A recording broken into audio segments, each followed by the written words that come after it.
오늘 우리에게 주시는 하나님의 말씀은 요한복음 17장입니다. 요한복음 17장 21절에서 24절까지의 말씀입니다.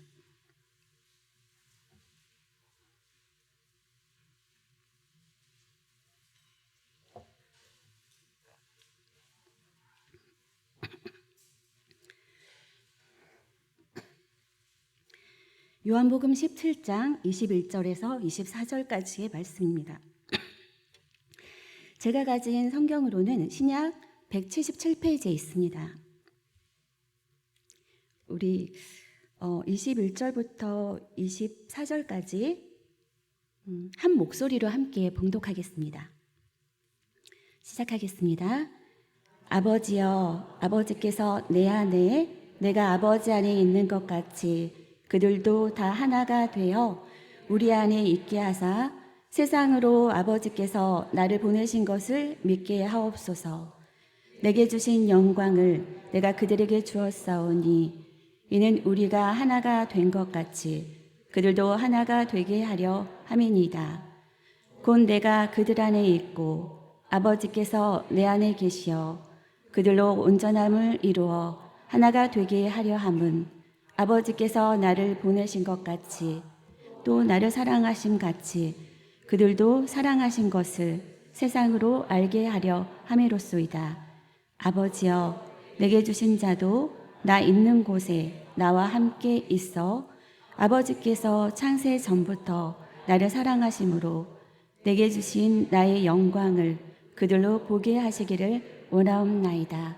아멘.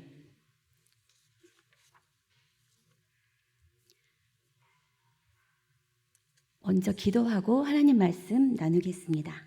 기도하시겠습니다.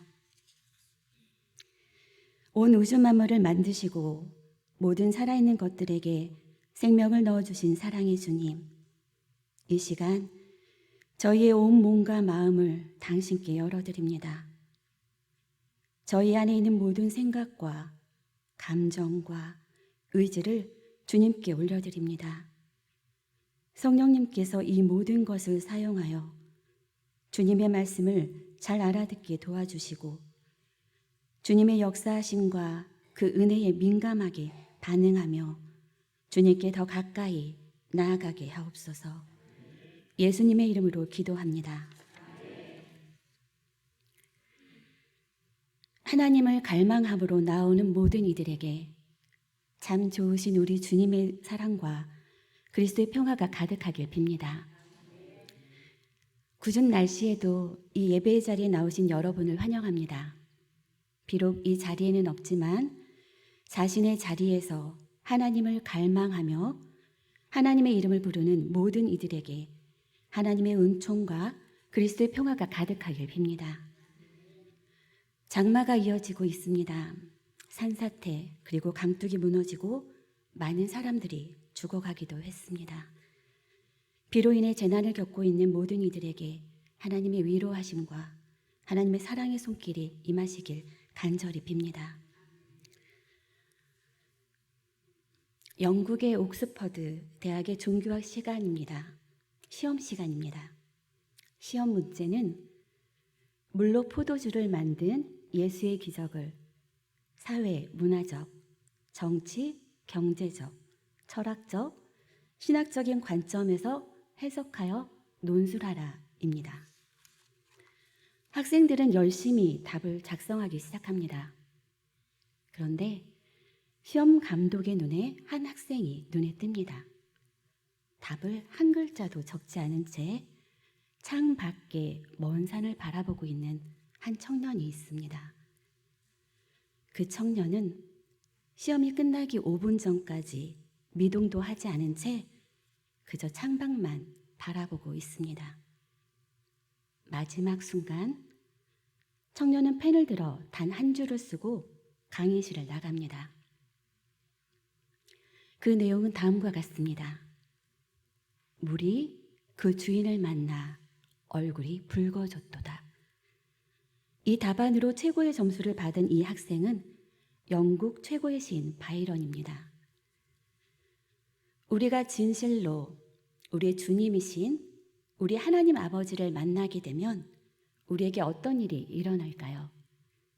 그리고 우리는 무엇을 하게 될까요? 우리는 다양한 차원에 살고 있습니다. 과학적인 개념으로는 양자역학이 있고 평행 우주를 이야기하며 우주에 존재하는 모든 것들에 대하여 차원으로 구분하고 10차원 또는 11차원을 이야기하기도 합니다. 일상의 삶에서도 다양한 차원이 존재합니다. 정치, 경제, 사회, 문화, 예술, 그 각각의 영역에는 또 세부적인 영역이 존재합니다. 그 영역에는 그들만의 언어가 있습니다. 우리는 우리가 살아가는 세상을 크게 보이는 세상, 그리고 보이지 않는 세상으로 나누어 볼 수 있습니다. 그런데 이 보이는 세상을 잘 들여다보면 보이는 것은 보이는 것으로부터 나오는 것이 아니라 보이지 않는 세상으로부터 비롯되었다는 것을 알 수 있습니다. 히브리서 저자는 말합니다. 새한글 성경의 표현에 따르면 믿음은 우리가 희망하는 것들을 현실이 되게 합니다. 우리가 보지 못하는 것들을 증거합니다. 이 믿음으로 우리는 우주가 하나님의 말씀으로 지어졌다는 것을 이해합니다. 즉, 보이는 것은 보이는 것에서 생겨난 것이 아니라 보이지 않는 것으로부터 비롯되었다는 이야기입니다. 그리고 그들이 섬기는 것은 하늘에 있는 것의 모형과 그림자라고 표현하고 있습니다. 말씀으로 이 세상을 지으셨고 하늘에 있는 모형과 그림자라고 말입니다. 이어서 히브리서 저자에 따르면 하나님께 나아가는 사람은 그래서 믿어야 합니다. 하나님이 계시다는 것, 그리고 하나님을 찾아 나서는 사람들에게 하나님의 은총이 있습니다. 그래서 우리가 살아가는 인생은 보이는 것보다 보이지 않는 것들에서 더 많은 의미를 발견하게 됩니다. 예술과 문화, 슬픔과 사랑 속에서, 그리고 때로는 자연과 같은 것들에서 말입니다. 우리가 보고 있는 모든 것들에는 그 이상의 의미가 있습니다. 그리고 보이지 않았던 그 깊숙이 숨겨져 있던 진짜 실체를 만나는 순간 육체의 눈으로 보고 있는 그 피상적인 것들을 넘어 우리의 언어로는 형언할 수 없는 것들을 직시하게 됩니다. 과연 그 안에 어떤 비밀이 숨겨져 있는 것일까요? 그것이 보물임을 아는 이들은 그 보물을 찾기 위해 무슨 일이든지 할 것입니다. 어떤 이는 몇 시간이고 며칠이고 기도를 할 것이고요. 또 어떤 이는 예루살렘 성지를 찾아갈 수도 있습니다. 또 어떤 사람들은 산티아고 순례길에 들어설지도 모르겠습니다. 이 세상에는 어떤 보물이 숨겨져 있는 것일까요? 우리는 매일 하나님께 기도합니다. 그런데 대부분의 사람들은 주로 건강을 위해, 재물을 위해, 또는 다른 사람들과의 좋은 관계를 위해서 기도합니다. 어린아이가 부모님께 요청하듯 그렇게 필요한 것들을 위해 기도합니다. 하지만 하나님에 대한 갈망이 있는 사람들에게 기도는 또 다른 목적이 더해집니다. 하나님을 만나기 원하는 기도입니다. 물론 영성적으로 살아가고자 하는 사람 또한 건강과 성공, 그리고 조화로운 삶을 위해 기도합니다. 그러나 그것만으로는 만족할 수 없습니다. 하나님과 교제하며 하나님과 매 순간 동행하는 영적인 삶을 살아가고자 하는 갈망이 깊어질수록 분명하게 알고 싶어지는 것들이 있기 때문입니다. 어떤 것들이 있을까요? 예를 들면 나는 누구인가?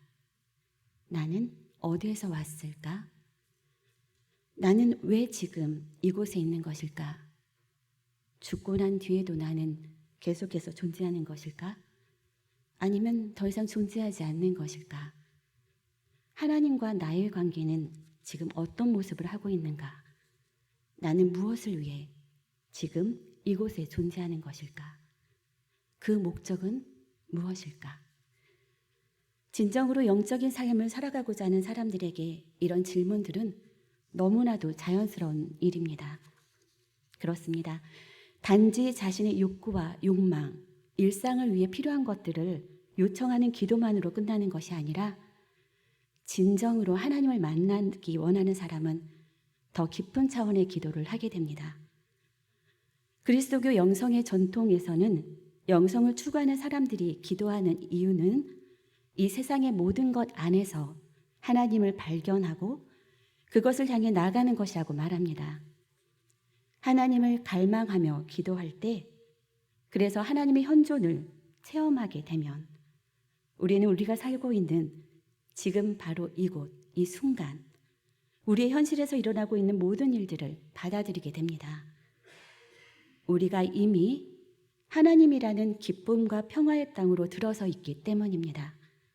그렇게 더 이상 고통을 느낄 이유가 없습니다. 그렇게 되면 몸이 건강하든 그렇지 않든 계속해서 행복할 수 있습니다. 하고자 하는 일이 성공하든 실패하든 절망하지 않습니다. 행복이 자신의 건강과 성공에서 비롯되지 않을 때 우리는 다른 사람들과 싸우지 않게 됩니다. 다른 이들을 괴롭힐 필요가 없습니다. 그러니 좋은 관계는 저절로 이루어지게 되죠. 우리가 진정으로 하나님을 만나 우리 안에 하나님이 계시고 하나님 안에 우리가 있음을 진실로 알게 될 때 세상을 바라보는 우리의 시선 또한 이미 달라져 있음을 느끼게 됩니다. 그렇게 기도 안에서 하나님을 향해 더 가까이 나아갈수록 우리는 침묵하게 됩니다. 욥이 하나님을 만나는 순간 침묵하게 된 것처럼 말이죠. 그리고 더 이상 요청하는 기도가 아니라 하나님과 함께 머물러 있기를 소망하게 됩니다.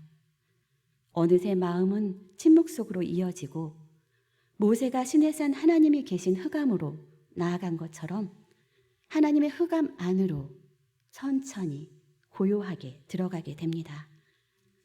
그리고 어느새 나의 심장은 그분의 심장과 같이 뛰며 나의 호흡은 그분의 호흡으로 흡수되고 그분의 임재가 내 안에 깊숙이 스며들어 하나님이 내 안에 계시며 나는 하나님의 안에 있음을 더 깊게 인식하게 됩니다.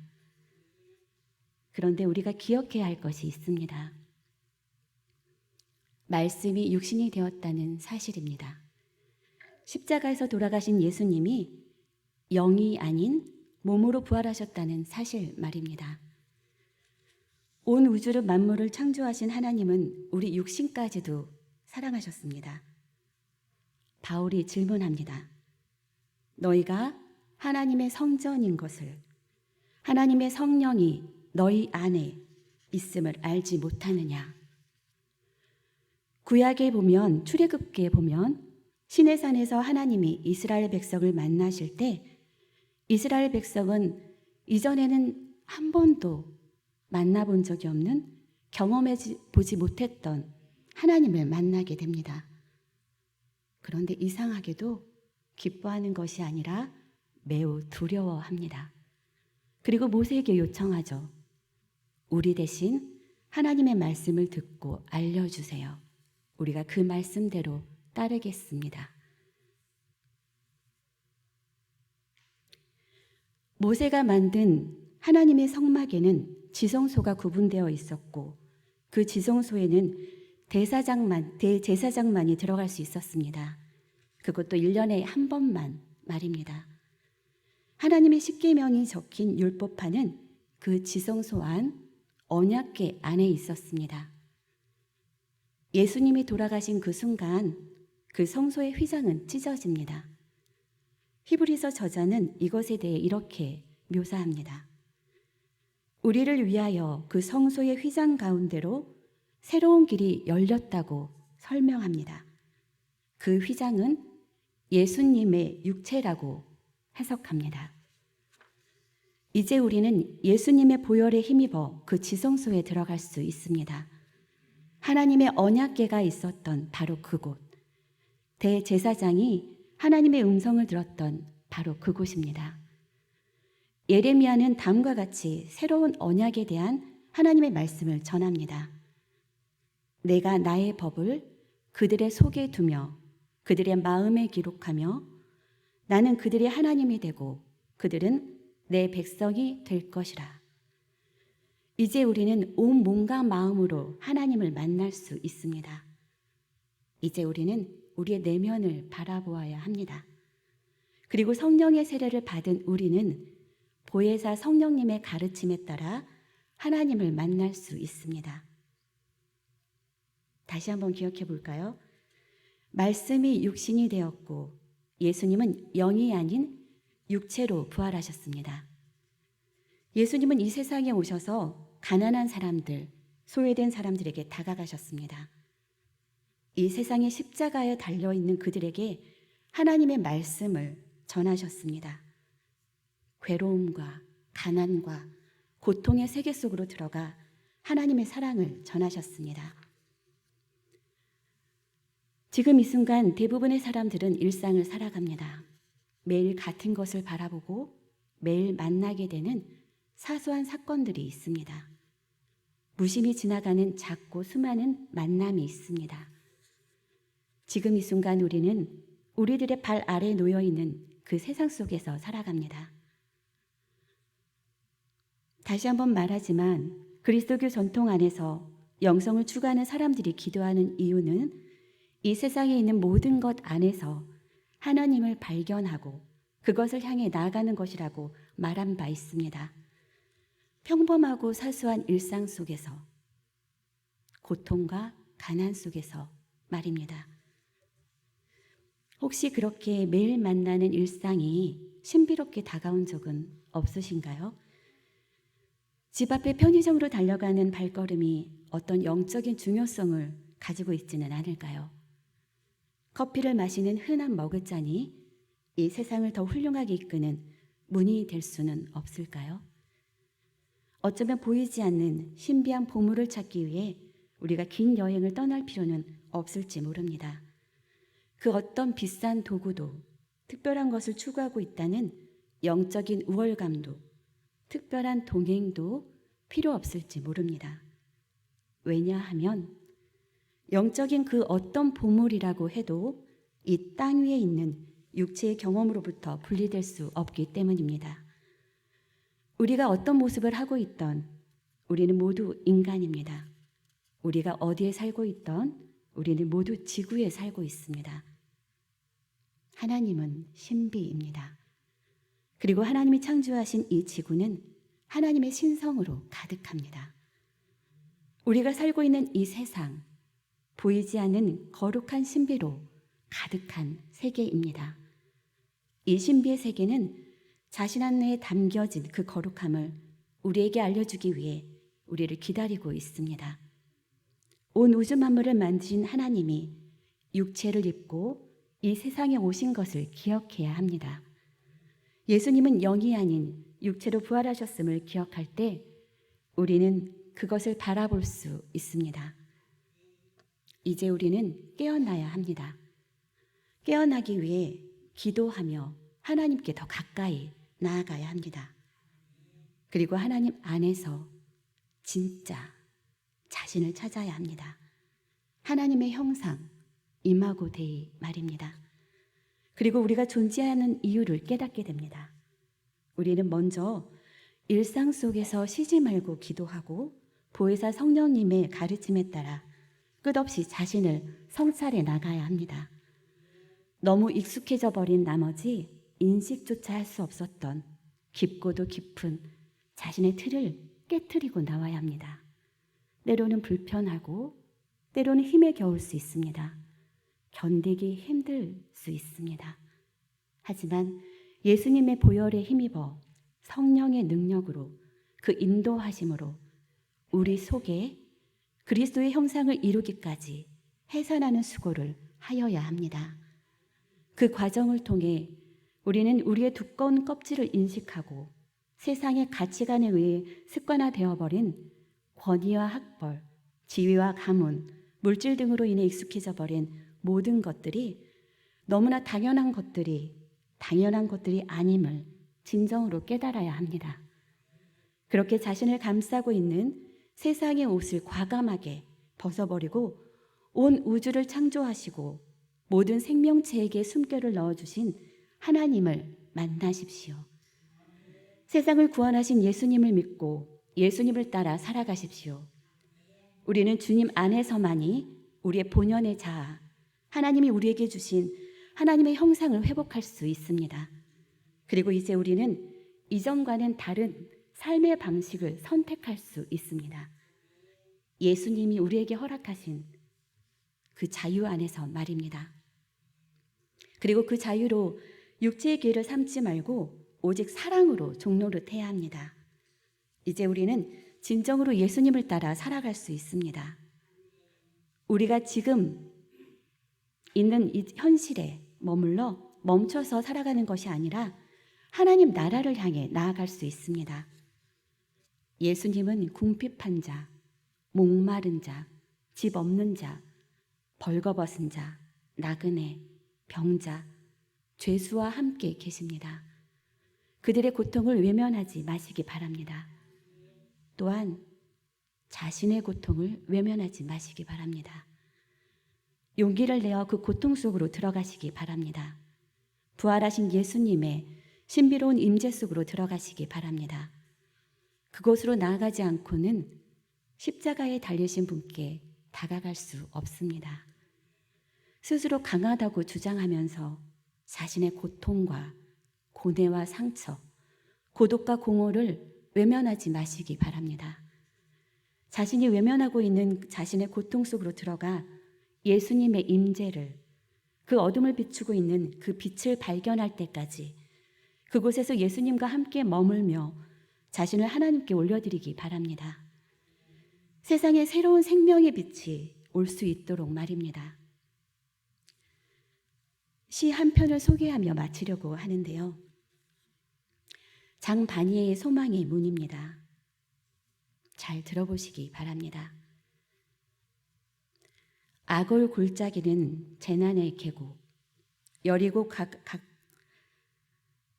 가까운 험난한 협곡, 뱀과 곤충과 독품은 짐승들이 우글대는 저주의 장소, 모두가 멀리하는 곳, 고통의 장소, 우리가 멀리하고 꺼리고 회피하고 잊으려 하는 우리 고통의 장소, 우리가 멀리하고 거부하고 감추고 잊으려 하는 가난한 자, 고통받는 자, 불행한 자, 절망한 자들이 있는 곳. 그러나 하나님은 말씀하십니다. 내가 아골 골짜기로 소망의 문을 만들리라. 바로 그곳에 신비가 있습니다. 하나님은 말씀하십니다. 내가 도망가지 않으면, 내가 내 마음속 골짜기 그 한가운데로 지나가면 너를 두렵게 하는 그 모든 것, 너를 거부하는 모든 이, 가난하고 연약하고 상처받아 너를 위험에 빠뜨리는 모든 일을 기쁨으로 맞이하면 그들 가운데 있는 내 안에 상처 입은 아이, 아주 오래전 내 마음속 깊이 파묻어버린 그 아이를 기쁨으로 맞이하면, 너 자신을 기쁨으로 맞이하면 너는 치유의 길로 나아가리라. 아골 골짜기 소망의 문이 되리라. 우리 모두가 우리의 진정한 주님이신 하나님을 갈망하고 예수님을 통해 하나님 안에 거하며 예수님을 따라 아골 골짜기로 나아가 어두운 세상에 희망과 사랑을 전하는 우리 모두가 되기를 참 좋으신 우리 주님의 이름으로 축복합니다. 기도하겠습니다. 온 우주 만물을 만드시고 모든 살아있는 것들에게 생명을 넣어주신 주님, 호흡하는 순간마다 저희를 하나님의 숨결로 이끌어주심을 믿습니다. 사랑의 주님, 주님께서 우리로 하여금 주님을 알게 하시고 주님을 알므로 주님을 갈망하게 하시고 주님을 갈망함으로 주님을 사랑하게 하시고 주님을 사랑함으로 주님만을 생각하게 하옵소서. 주님의 손으로 창조하신 이 아름다운 세상을 위해 모든 생명체를 위해 저희를 부르셨음을 믿습니다. 주님을 찾아 방황하는 영혼들을 기쁨으로 섬기게 하시고 그들의 삶의 고통과 영혼의 죽음을 느끼며 아파하게 하옵소서. 고통 가운데 있는 영혼들을 위해 그들을 되살리는 일에 주님의 사랑과 우리의 삶을 나누게 하옵소서. 주님의 사랑 안에서 하나 되게 하옵소서. 이 땅에 살아가는 모든 이들이 하나 될 수 있기를 기도하게 하옵소서. 용인 영락교회 공동체가 주님의 사랑으로 숨쉬게 하옵소서. 저희의 이러한 기도가 말로 그치는 것이 아니라 저희의 삶 속에서 교회 공동체의 움직임 속에서 살아나게 하옵소서. 그리하여 호흡하는 순간마다 부활하신 예수 그리스도를 만나는 기쁨을 누리게 하옵소서. 저희를 구원하기 위해 죽으시고 부활하신 예수 그리스도 이름으로 기도합니다.